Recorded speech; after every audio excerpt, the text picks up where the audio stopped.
नमस्कार, पत्रिका संवाद देख रहे हैं आप और मैं हूं आपके साथ कोहित कौशिक। इस वक्त हम मौजूद हैं एमसीजी ऑफिस में और हमारे साथ बातचीत करने के लिए मौजूद है एमसीजी के एडिशनल जो कमिश्नर हैं बलप्रीत सिंह जी, जो कि अब अंबाला में कमिश्नर बन के जिनका ट्रांसफर हुआ है और एक पदभार वो संभालने जा रहे हैं। उनसे बात करते हैं क्या कुछ जिम्मेदारी उनको मिली है और कैसे वो इन जिम्मेदारियों को निभाएंगे। सर, सबसे पहले तो बहुत बहुत स्वागत है आपका पत्रिका संवाद। Thank you. सर, जिम्मेदारी मिली है, अब कमिश्नर बन गए हैं, एडिशनल कमिश्नर थे, तो किस तरीके से इस जिम्मेदारी को निभाएंगे और क्या कुछ काम करने की आपने आगे ठानी हुई है?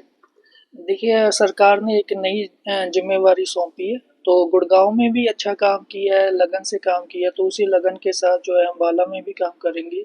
इससे पहले भी मैं अम्बाला में बतौर एसडीएम अम्बाला कैंट में जो है काम कर सकता हूँ, कर चुका हूँ। इनफैक्ट मेरे करियर की शुरुआत ही अम्बाला कैंट से हुई थी एज ए एसडीएम। तो वहाँ की परिस्थितियों से, चैलेंजेस से जो है पहले से ही वाकिफ़ हैं कि क्या-क्या चैलेंजेस हैं। अब कॉरपोरेशन का एक्सपोज़र गुरुग्राम से ऑलरेडी ले चुके हैं, तो इसी जो एक्सपीरियंस को वहाँ पे भी यूज़ करेंगे और जितना मैक्सिमम आउटपुट है, जितना लोगों की सेवा के लिए एफ़र्ट कर सकते हैं, दिल लगा के करेंगे। सर, गुड़गांव हरियाणा की आर्थिक राजधानी माना जाता है और गुरुग्राम और अंबाला में अगर देखा जाए तो काफ़ी अंतर भी नज़र आता है। जिस तरीके से भी आपने गुरुग्राम में काम किया है, तो आगे अंबाला में क्या कुछ रणनीति जो है वो बनाएँगे और गुड़गांव से क्या कुछ आपको सीखने को मिला? देखिए, अगर गुड़गांव और अम्बाला में अगर हम कंपैरिज़न की बात करें तो कंपैरिज़न आता है ये जो ड्रेनेज का इशू है उसको लेके। क्योंकि हमने भी देखा है कि 2 साल पहले अम्बाला में किस तरह के फ्लड की सिचुएशन बन गई थी, बहुत ज़्यादा भारी नुकसान हुआ था। और गुरुग्राम में भी मेरा यही एक्सपीरियंस रहा है कि भी जो है मानसून के सीज़न में फ्लडिंग जो है एक काफ़ी मेजर चैलेंज रहता है।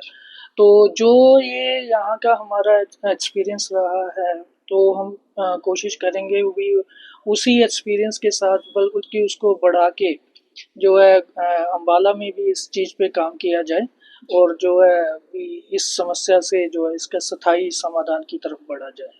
सर, एक आखिरी सवाल रहेगा कि क्या कुछ संदेश लोगों को देंगे कि लोगों की भी एक ज़िम्मेदारी बनती है। इस वक़्त गुरुग्राम कूड़ाग्राम के नाम से जाना जाता है, तो लोगों की भी एक ज़िम्मेदारी बनती है अपने शहर को साफ रखने के लिए, तो उसको लेकर क्या कुछ संदेश आप देंगे? इसको लेकर मैं यही कहूँगा जी कि हमने जो है एक एमसीजी में एक स्पेशल शुरुआत करी गई थी मेरे द्वारा, वो था बल्क वेस्ट जनरेटर सेल की। उसके अंतर्गत जो भी हमने बल्क वेस्ट जनरेटर्स की है जो रजिस्ट्रेशंस करवाई और जो ये भी उनको मोटिवेट किया है जो है वो अपने कूड़े का निस्तारण है विद इन सिटू जो है अपनी प्रीमाइसेस में करें।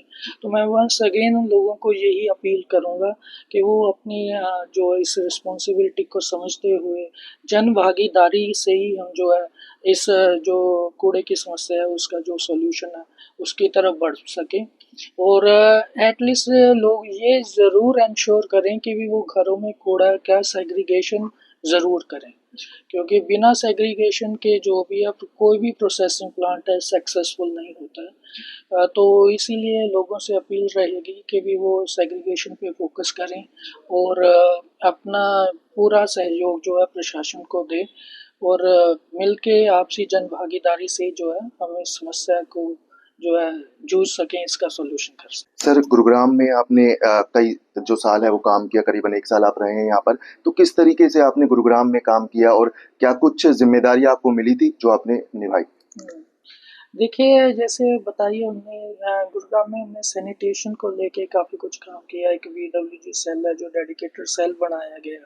इसके अलावा जो है कुछ लोगों द्वारा जो इधर-उधर कूड़ा फेंक दिया जाता है, मेनली जो है वो कई बार जो एजेंसीज़ होती हैं उनके द्वारा फेंक दिया जाता है। वो अपना यूज़ का सामान तो निकाल लेते हैं, बाकी का जो है सड़क किनारे फेंक दिया जाता है। उसको रोकने के लिए स्पेशल सैनिटेशन फ़ोर्स बनाई गई।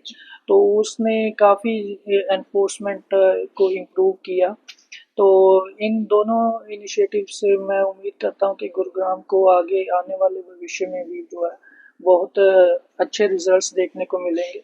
इसके अलावा मैं ये भी बताना चाहूँगा कि भी हमारे यहाँ एक गड़ी ड्रेन और जो ओल्ड दिल्ली रोड पे जो ड्रेन का काम है वो काफ़ी पिछले 2 ढाई सालों से जो है बंद पड़ा था।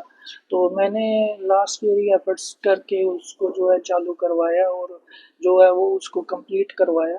तो उम्मीद करते हैं कि उससे जो है बारिश की समस्या का भी सॉल्यूशन होगा और जो है लोगों को एक अच्छा साफ-सुथरा शहर है, वो देखने को मिलेगा।